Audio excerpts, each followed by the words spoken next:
Big boss Telugu 8వ season అట్టహాసంగా ప్రారంభమైంది. ఈసారి హౌస్ లో 14 మంది కంటెస్టెంట్స్ అడుగు పెట్టగా సింగిల్ గా కాకుండా ఇద్దరేసి జంటలను బిగ్ బాస్ హౌస్ లోకి పంపించారు హోస్ట్ నాగార్జున. అయితే దీనికి ముందు బిగ్ బాస్ కంటెస్టెంట్ల జాబితాలో బరలక్క అలియాస్ కత్న శిరీష పేరు కూడా బాగా వినిపించింది. తెలంగాణ అసెంబ్లీ పార్లమెంట్ ఎన్నికల సమయంలో ఈమె పేరు బాగా వినిపించింది. పలువురు సినీ రాజకీయ ప్రముఖులు కూడా బరలక్కకి బహిరంగంగా తమ మద్దతును ప్రకటించారు. ఇక సోషల్ మీడియాలో అయితే ఈమె పేరు మారుమోగింది.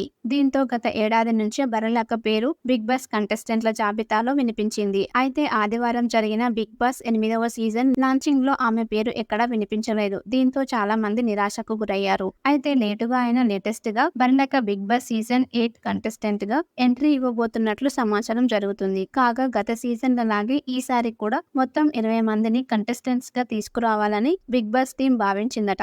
ఇందులో మొదట విడతలో 14 మంది కంటెస్టెంట్స్ ను హౌస్ లోకి పంపించారట. మిగతా వారిని వైల్డ్ కార్డ్ ఎంట్రీ ద్వారా తీసుకుంటారని తెలుస్తుంది. ఈ ఆరుగురిలో బరలక్క పేరు తప్పకుండా ఉంటుందని సమాచారం. కాగా కొన్ని రోజుల క్రితమే తన బిగ్ బాస్ ఎంట్రీపై ఓ వీడియోను రిలీజ్ చేసింది బరలక్క.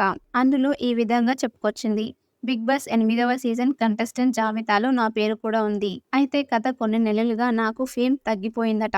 ఇప్పుడు నన్ను హౌస్ లోకి తీసుకువెళ్లడం అంత అవసరమా అని ఆలోచిస్తున్నారట Bigg Boss makers. Bigg Boss offer వచ్చినా రాకున్నా నాకు వచ్చిన ఇబ్బంది ఏమీ లేదు అని చెప్పుకొచ్చింది బరలక్క. మరి సోషల్ మీడియాలో ప్రచారం జరుగుతున్నట్లుగా బరలక్క వైల్డ్ కార్డ్ ఎంట్రీతోనైనా బిగ్ బాస్ హౌస్ లోకి ఎంట్రీ ఇస్తుందా లేదా అనేది చూడాలి. అసలే ఈసారి బిగ్ బాస్ లో తెలుగు వారి ప్రాతినిధ్యం చాలా తక్కువ ఉందని విమర్శలు వ్యక్తమవుతున్నాయి.